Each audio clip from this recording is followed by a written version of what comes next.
Today we are starting it like this. Imagine you had 500 million to invest right now, and you go to the market to buy. You are open to buy anything you want to can buy, but your goal is to invest that money for it to generate income for the next 15, 20, 30 years. And you have 500 million. If you are to go to the bank and you come to me, I'll tell you, you go and buy the 20-year bond. The 20-year bond right now with 500 million, it would give you at least 535 worth of million of a bond, and it will guarantee you making every single year at least it will guarantee you at least making 72 million every single year. That is if you have invested 500 million right now. Because those bonds right now are at a discount, it means you're going to end up paying around 500 and get a bond of 535 million. That is the benefit. Now, that is the bond. It means someone with a bond of 500 getting around 72%, it means the return they are getting every single year is what? When we are to put this into percentage, that is around 14.4%. Yes, 14.4% by just investing around 500 million. So then that means if that person is investing for long term, then it brings us to this second Excel that we are going to look at, right? 700 million, same 535, you're getting this amount of money every single year. If you leave that money to grow, in 5 years by 2030, that money would have reached a billion. Actually, it reaches a billion in 2029. By 2030, you are over 1.1 billion. By 2035, you would have reached another milestone of over 2 billion. By the time we reach 15 years, we would have reached 4 billion. And that means if you have the capacity to leave the money to grow, that means you do not have, you invest your 500 million and leave it there and it compounds. Like we always say, compounding is the eighth wonder of the world in finance. You leave it the money to grow. That means at five, you start with 535 and you continue growing. Now let's take a step back. Same amount of money, I've showed you what it would do in the treasury bond. Now look at this house here, these apartments. They are sitting on 50 by 100, which is the 12 decimals, and they make just 3.65 million. And someone is selling them for 500 million. So if we have two individuals, the first one is investing in a treasury bond, the second one is investing in uh, the the these apartments. These apartments are only generating 3.65 million. And 3.65 million before tax and before any other cost is how much? In a year is around 43 million. 43 million. This is how these apartments look. I'll take it a little bit back. You know, this is how these apartments look at 500 million to just give you 43 million. 43 million is literally to say if you had that, you know, if I'm to use the real estate graphics here, you invest 500 million to get around 8%. Actually, it's around 8.2%. Hmm.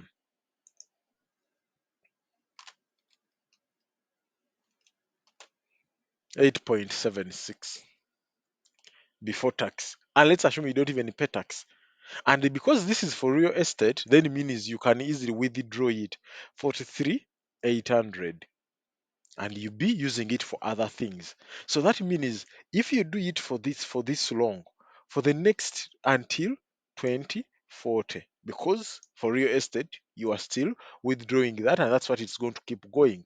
Even if this rate somehow increases, the person who has put their money in the bond, you know, here, even if they are also withdrawing the same amount of money like you, I'll make it bigger such that you can see it. Let them also withdraw 43,800. That one, that means both of you can spend that money every single year.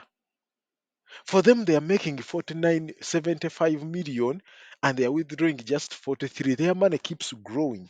For you, you are stuck with the same apartment, right? You can see. Still, by 2035, they would have made a billion. How much do you think this apartment is going to buy in 2035 when it's making just that little amount of money? Which goes back to this position that if someone, even if someone can buy this, can buy a bond, and this is where the numbers make sense. If a person can buy themselves a bond which is paying around 14%, right? And they can leave it to compound, they're going to come in 2030, or let's say 2032. Let's assume at that point you are selling this apartment for, let's say, 700 million. They're going to come and buy it from you of 700 million. They will withdraw 700 million from their bond, come buy that apartment. They will remain with 800 million, which will still make them over 10 million a month.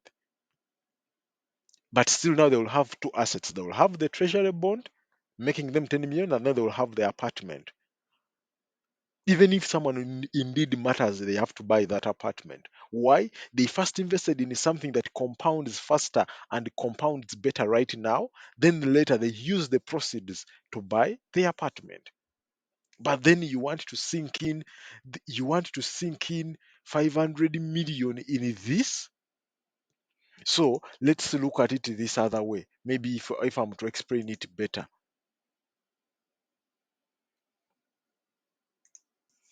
See, this is what I'm talking about. Imagine you're buying the cost of the apartment at 500 million. 500 million. And every single year, it's going to make you fully occupied everything 44 million. This is the rental revenue. And let's assume, because these apartments, you have to incur some costs let's assume the total cost is 10%, even if you do not pay tax. That means your net revenue is what? 39.6. And when you divide that, that means your payback period is 13 years. For me to put it here, time it will take you to recover your initial investment.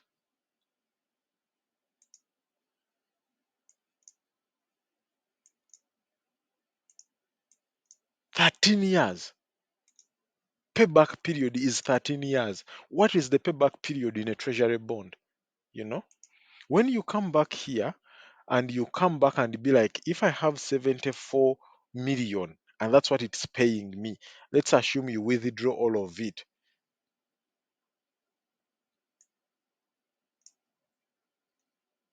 And you invested 500 million, that means it's going to take you, you can see when I highlight these first ones, before I compound the first 7 years, that's it. It takes for you to get back your money. That means the rest of the years is profits. So, which means the payback period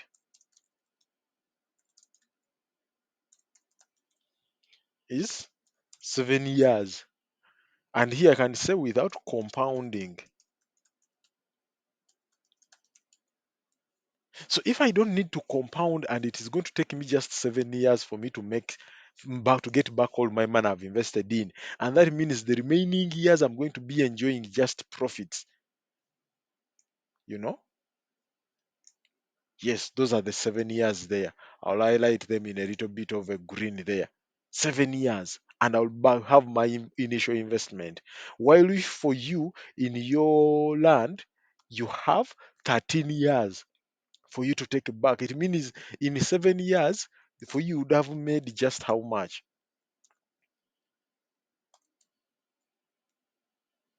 277 million. I make that in 4 years. Actually, in 4 years, I have 300 million. For you have 277. That's how better bonds are in Uganda. And it's not because the bonds should be better, but because the pricing of such things is ridiculous.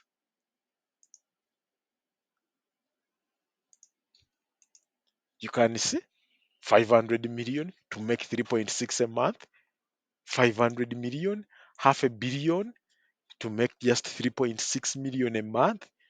And if somehow they fail to occupy it, you don't. It's not like it's big. It's not like when you one day when you knock it off, it will be like you see it's sitting on a small plot of land. You can see it's well. It's in a gated community. It's the color is black to not attract the dust and everything. But hey, come on, we deserve better. You can see its front page. It's front.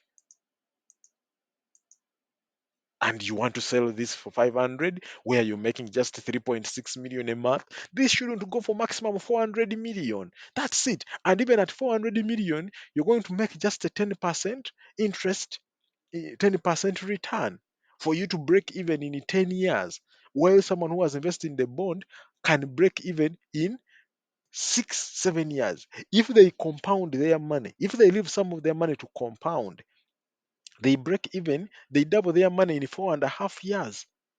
That's it. And we are talking about real estate as if we cannot see these blatant pricing ranges that make it extremely expensive for people to afford it. That's it. That's the comparative direction we should be looking at. One deal at a time, we shall be analyzing them.